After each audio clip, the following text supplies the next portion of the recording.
আজই ব্যাংশাল আদালতে পেশ আবু জাফরকে। মির্জা গালিব স্ট্রিট অগ্নিকাণ্ডে গ্রেপ্তার আবু জাফর ইন্টালি মার্কেট থেকে গ্রেফতার করা হয়েছে। এই হোটেল লিজে নেওয়া আবু জাফরকে গ্রেপ্তার করে কলকাতা পুলিশের ডিটেকটিভ ডিপার্টমেন্ট। অন্যদিকে এখনও পলাতক হোটেল মালিক বীরেশ্বর মিত্র। বীরেশ্বর মিত্রের আরও একটি হোটেল যাপনে পুলিশি তল্লাশি।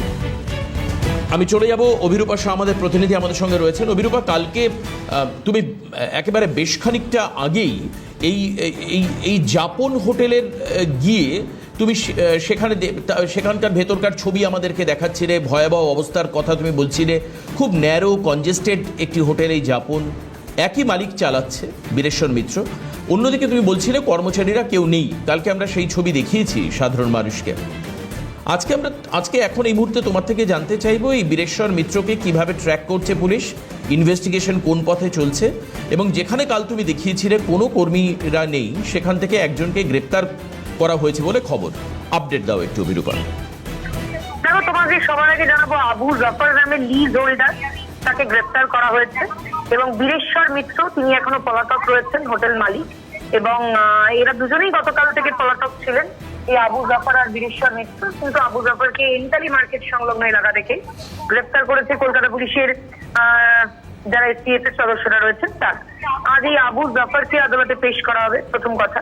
দ্বিতীয় কথা হচ্ছে এই হোটেল যাপন, যেটা বীরেশ্বর মিত্ররই আরো একটি হোটেল, সেই হোটেলের একজন কর্মী এবং একজন ম্যানেজার, তাদেরকেও আটক করা হয়েছে, জিজ্ঞাসাবাদ পর্ব চালানো হচ্ছে। মানে জোর কদমে এই তদন্ত প্রক্রিয়া চলছে, জিজ্ঞাসাবাদ পর্ব চলছে। সব মিলিয়ে গ্রেপ্তারির সংখ্যা 1 এবং বীরেশ্বর মিত্রর খোঁজে তল্লাশি অভিযান জারি রেখেছে পিকের সদস্যরা। দেবাশিস। বেশ, ধন্যবাদ অভিরূপা।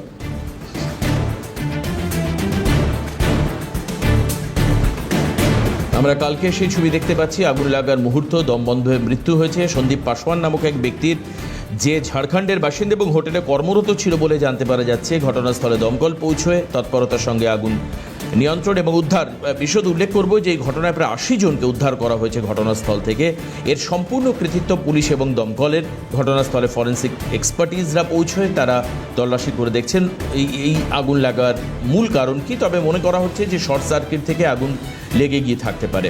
এবং তারপর কিন্তু খুব দ্রুত যারা আগুন লেগেছে তাদেরকে বিভিন্ন সেখান থেকে বার করার পর ইভ্যাকুয়েশনের পরে সেখানকার যারা আবাসিক ছিলেন তাদেরকে হসপিটালাইজড করা হয়েছিল অনেককে আবার অন্য হোটেলেও রাখা হয়েছিল। এরকমটাই ছবি কিন্তু কালকে সারা দিনভর দেখতে পাওয়া গিয়েছে। তারপর যেরকমটা আমাদের প্রতিনিধি অভিরূপা জানাচ্ছিলেন যে আবু জাফর, যিনি এই হোটেল লিজ নিয়ে চালাচ্ছিলেন, তাকেও কিন্তু আটক করেছে পুলিশ। আজকে তাকে কোর্টে তোলবার কথা।